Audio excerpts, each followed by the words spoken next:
Good day to you. Can you please introduce yourself? Good morning, ma'am. Good morning, sir. I'm Jonah Pinista Salopesa, 42 years old, married. Okay, how many children you have? I have 5 kids, 4 girls and 1 boy.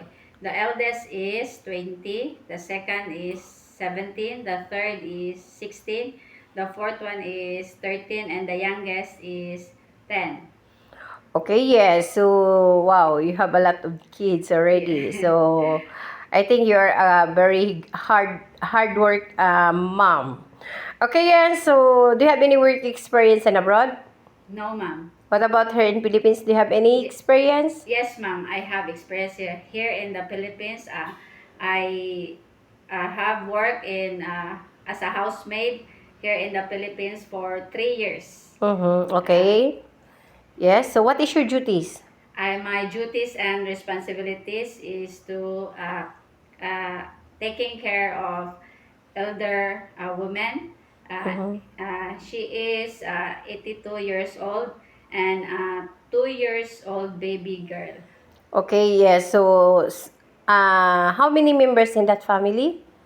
5 members. Okay, the kids, how many kids they have? Uh, 3 kids. Okay, at the same time you look after an elderly person, right? Yes, ma'am. That is still healthy. Yes, ma'am. Okay, yes. So the children, how old are they? The first one is 5. The second one is 3 and 2. Okay, okay. So three kids. Okay, yes. So yeah. So what is your educational attainment? I am the undergraduate of Bachelor of Science in Accountancy.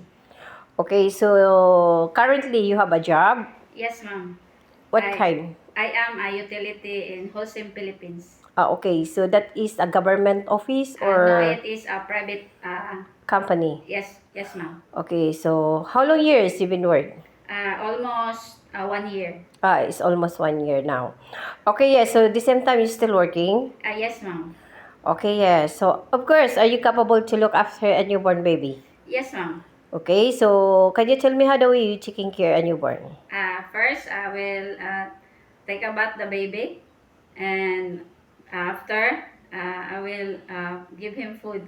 Yes, baby is not easy, huh? So you have to look.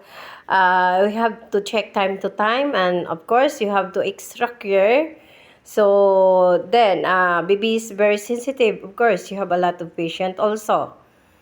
Yes, ma'am. Okay, example, if the baby is crying and crying, so what will you do?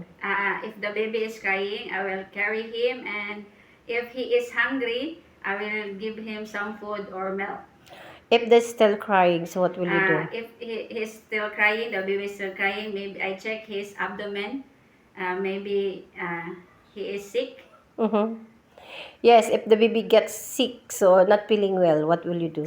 First, I will call the employer. I will tell them that the baby is sick.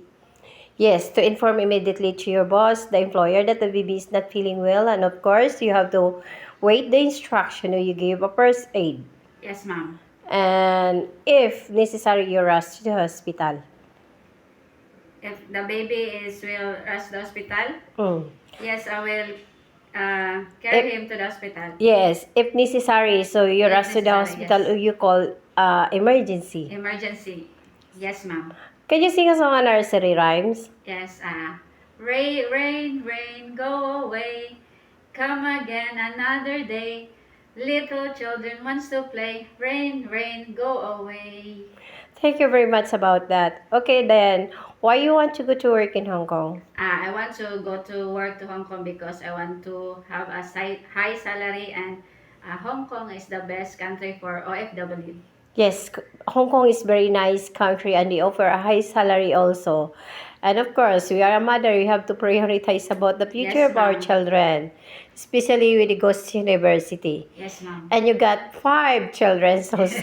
Yes, ma'am. Must goes to hard work, huh, to earn more. Yes, ma'am. Okay, yes. So then, if you luckily hired in Hong Kong, do you have any message to your future employer? To my future employer, I will give my best to meet your standard, and please be kind to me.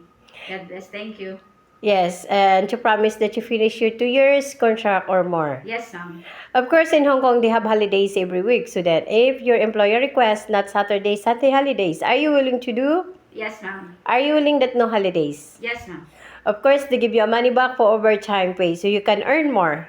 Yes, ma'am. And to promise that you cannot ask salary advance from your employer. Yes, ma'am. And to promise that you cannot involve any bank finance in Hong Kong. Yes, ma'am. And to promise that you cannot play your mobile phone while you're working hours. Yes, ma'am. Okay, before we end this interview, can you show us your best smile? Thank you.